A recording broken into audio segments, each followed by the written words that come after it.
Hello everyone, welcome back to the channel. Many iPhone users are complaining that their Apple ID says this person is not active when they sign into their ID. In today's short video, I will show you how you can solve this problem. Let's get started. Method 1. Reset Apple ID password.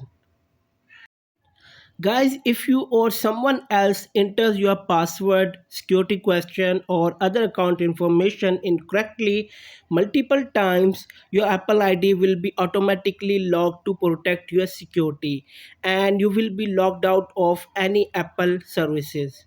So it results in Apple ID is not active message. So to solve this problem, change Apple ID password.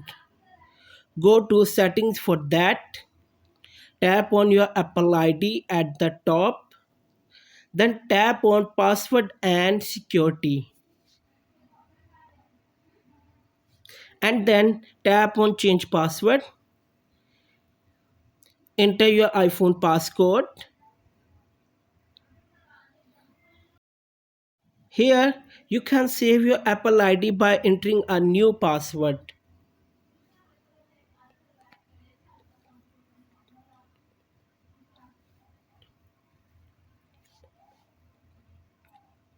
Method 2. Restart your iPhone. For that, press and hold the volume down button and sleep wake button at the same time until the power off slider appear.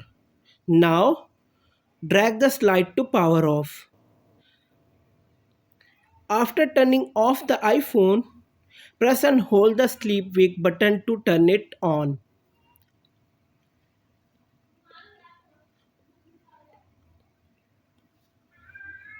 Method 3. Update iOS software. Go to Settings,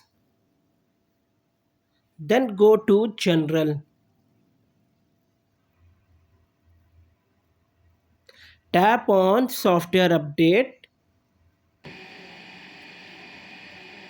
If there are any updates available, click the download and install button. Note, you should make sure that the internet connection is stable and your device has sufficient power.